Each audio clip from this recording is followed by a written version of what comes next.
네, 오늘 목요일입니다. 집에 있지만 그래도 시간이 상당히 빨리 가는 것 같습니다. 코로나로 집에 갇혀 있는지 벌써 2달이 넘어가는 것 같죠. 이맘때쯤이면 다 끝났을 거라고 처음에는 대수롭지 않게 생각을 했었는데 생각보다 길어지고 있습니다.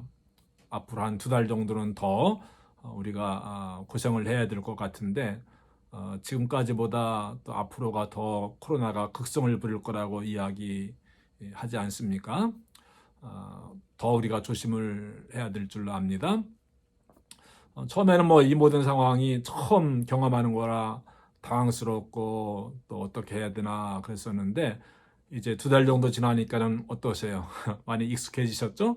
또 이것이 뭐 정상인 것 같기도 하고 오히려 이게 다 풀리고 옛날처럼 돌아가면 또 어색해지지 않을까? 우리는 어떤 상황이든지 다 잘 적응하는 그런 존재인 것 같습니다.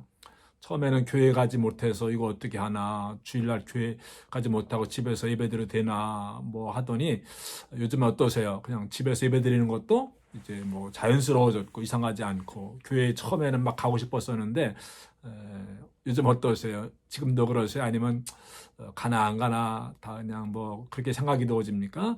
그러시면 안 되는데 지금 약간 비정상입니다. 정상은 아니니까는 우리 여기에 또 길들여지면은 안 되겠죠.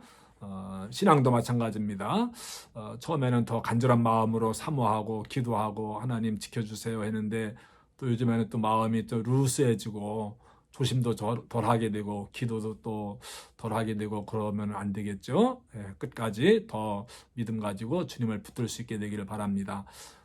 다음 주일부터 다시 새벽 기도를 6시에 시작을 하려고 합니다. 여러분들에게 목회 서신도 보내드리고 또 새벽 기도도 라이브 스트리밍을 해보고 또 기도도 또 일일이 다 해서 개인적으로 보내드리고 또 성경 공부도 또 제가 30분 정도씩 또 만들어서 보내드리고 했었는데 처음에는 뭐 다들 새로운 시도고 또 새로운 경험이니까 좋아하셨는데 요즘에는 뭐 다들 시큰둥해진 것 같습니다. 반응이 별로 없고 그래서 제가 어떻게 해야 되나 생각이 좀 많습니다. 5월 가정의 달이잖아요. 그래, 가정의 달에 지금 2번째 지난주까지 루스에 대해서 함께 살펴보셨는데 뭐 대개가 이제 룻기 하면은 가정의 회복이라고 이제 생각을 하지 않습니까? 나오미가 베들레헴에 머물러 있어야 되는데 에, 머물러 있지 못하고 이방 지역인 모압으로 갔다가 또 그랬다가 이방 여인 모압 여인을 또 룻을 며느리를 받아들이고 그래서 하나님에게 징벌을 받아서 하나님이 치셔가지고 남편 잃고 큰아들 잃고 둘째 아들 잃고 천부의 의지 없어서 손들고 옵니다. 나중에 회개하고 베들레헴으로 돌아왔더니 하나님께서 다시 회복을 시켜주셨다. 그렇게 설교도 하고 또 그렇게 우리 성경을 이해하고 또 묵상도 하고 그러지 않았습니까? 근데 이제 항상 룻기를 읽을 때마다 의구심이 들었던 것은 모압으로 간 게 그렇게 뭐 큰 잘못이라고 하나님께서 그런 것 가지고 막 치시고 벌하시고 그러실까? 그것도 뭐 그냥 보통이 아니고 엄청난 그런 벌을 내리시지 않았습니까? 만약에 벌이었다고 한다면 하나님 주신 것이었다고 한다면 잘 이해가 안 되었었는데 근데 이제 올해 룻기를 묵상하고 설교 준비하면서 그렇구나. 절대로 모압으로 이주해 갔기 때문에 이방 지역으로 내려갔기 때문에 하나님이 벌하신 것이구나. 그것도 아니고 또 그 나오미가 믿음이 없어서 베들레헴을 떠난 것도 아니었구나. 그런 확신이 들게 되었습니다. 어, 그 나오미가 얼마나 믿음이 좋은 사람이었는지 우리 지난 주일날 말씀을 통해서 함께 보지 않았습니까? 모압 지방에 가서 남편 잃고 큰아들 잃고 둘째 아들 잃고 그랬을 때에도 하나님에 대한 믿음, 신실한 믿음 흔들리지 않고 변함없이 하나님을 잘 섬기는 그런 모습을 바라보고 그 신앙에 감탄 감복을 해서 룻이 나도 시어머니처럼 저렇게 하나님을 믿어보고 싶다. 그래서 시어머니를 따라서 베들레헴까지 갔던 것이 아니겠습니까? 그러니까는 나오미는 원래 믿음이 좋은 정말 대단한 믿음의 여인이었던 것 같습니다. 왜 하나님이 나오미를 선택하셨을까 생각을 해보는데 그 가운데 하나는 역시 대단한 믿음의 사람이었구나. 그런데 우리는 나오미가 믿음이 없어서 하나님을 떠났고, 베들레헴 떠난 것으로 하나님을 떠난 것으로 이렇게 확대 해석을 하지 않았습니까? 그래서 하나님에게 벌을 받고 그때 가서 정신 차리고 그런 것이 아니었다라고 하는 사실을 다시 한번 깨달을 수 있는 그런 시간들이었습니다. 정말 나오미는 정말 믿음의 여인이었죠. 하나님이 정말 그 믿음 보시고 저를 귀하게 여기시고 저를 선택하시는 것이라는 그런 확신을 갖게 됩니다. 또 나오미가 베들레헴 떠난 것이 이렇게 잘못된 것이 아니었습니다. 유대적인 사고 방식으로 보면은 가나안 하나님의 약속의 땅 베들레헴에 머물러 있어야 되겠죠. 그런데 베들레헴에 머물지 않고 이방적으로 내려갔다. 그래서 벌 받은 것이다. 대개 우리는 별 생각 없이 그렇게 생각을 하지 않습니까? 그런데 이제 룻기의 결론은 뭡니까? 룻기의 메시지는 뭡니까?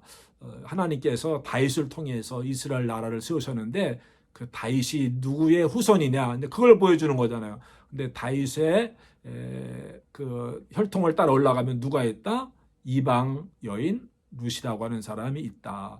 그러니까 다윗의 혈통 속에 이방인의 피가 흐른다고 하는 것을 그걸 이야기를 해주는 것이잖아요. 하나님은 다윗을 통해서 이제 이스라엘 나라를 세우셨고 또 이스라엘 나라를 세우신 이유나 목적이 뭡니까? 먼저 그들을 통해서 모든 나라, 모든 민족, 모든 백성이 하나님 나라 안으로 들어오게 하시고 또 하나님의 백성이 되어서 하나님의 뜻을 향하고 그래서 이 땅에 하나님 나라를 세우시기 위해서 그 일을 위해서 이스라엘 나라를 세우셨던 것이고 그 일을 위해서 다윗을 선택하신 것이잖아요. 그런데 그 다윗이 누구의 후손이다? 룻의 후손이다. 룻이 누구냐? 이방인의 후손이다. 그러니까 지금 구원 역사에 관한 말씀을 하시고 있는데 하나님의 원래 처음부터의 구원 계획 속에 누가 들어가 있다라고 하는 거예요? 이방인이 들어가 있다라고 하는 거예요. 이방인. 모압 여인이었다고 계속 강조를 하고 있잖아요. 이방인이었다고 하는 것을 룻께서 강조하고 있는데 그 이유가 있었던 거예요. 이스라엘을 건국한 그 다윗의 혈관 속에는 이방인의 피가 흐르고 있다. 그러니까 하나님은 원래부터 처음부터 이방인을 하나님의 나라 안으로 들어오게 하실 계획을 갖고 계셨다. 그래서 룻을 선택하신 것이다. 그런데 우리는 정반대로 나오미가 이방 지역으로 갔고 또 이방인을 그 며느리로 받아들였고 이것이 하나님 앞에 큰 죄였기 때문에 그래서 하나님께서 벌을 내신 것이다. 완전히 정반대로 이렇게 생각을 하고 묵상도 하고 또 설교도 하고 그러지 않았습니까? 이방인을 구원시키기 위해서 모압 지방으로 내려가게 하셨던 것인데 근데 이방인에게 가서 이방인과 함께 살았다고 하는 것 때문에 또 이방인을 며느리를 받아들였다고 하는 것 때문에 나오미가 저주를 받았다. 이거 완전 정반대로 우리가 이렇게 생각을 해온 거 아니겠습니까? 그것이 아니었구나. 하나님은 이방인을 구원하기 위해서 이방인을 선택하셨던 것이고, 그래서 나오미를 이방 쪽에 내려보냈었던 것이구나. 또 나오미가 믿음이 없어서 베들레헴 떠났던 것이 아니고 믿음이 정말 좋은 그런 대단한 사람이었구나라고 하는 두 가지 사실을 올해 가정의 달 맞이하면서 룻기를 다시 한번 묵상하고 연구하고 설교 준비하면서 은혜를 받았습니다. 그러니까 룻기는 우리에게 우리가 이방인이다. 우리 같은 이방인들을 위한 정말로 복음서라고도 할 수 있는 그런 책이 룻기라고 하는 사실을 깨달아 알게 되었습니다. 룻 유대인이 아니었어요. 이방인이었어요. 우리 같은 이방인이었어요. 룻을 통해서 이방인을 구원하시러 갔던 하나님의 계획을 이뤄 나가는 것이 이제 룻기라고 하는 것이죠. 가정의 달인데 그래서 우리가 하나님 나라 안으로 들어오게 되었고 extended family 가족 이 혈연으로 맺어진 가족만 가족이 아니고 우리는 하나님 나라에서 우리 서로 다 한 가족이잖아요. 하나님의 자녀들이잖아요. 근데 어떻게 또 누구 때부터 하나님의 자녀가 될 수 있었는가? 룻기. 원래부터 이스라엘 나라를 세우기 전부터 하나님의 계획 속에 우리를 구원하시라고 하는 계획이 포함되어 있었다. 이런 사실에 은혜를 받았습니다. 룻기를 묵상하시면서 또 나오미와 룻과 같은 아름다운 믿음을 또 우리가 본받을 수 있는 가정의 달 될 수 있게 되기를 바랍니다. 오늘도 평안한 하루 되시기 바랍니다. 감사합니다.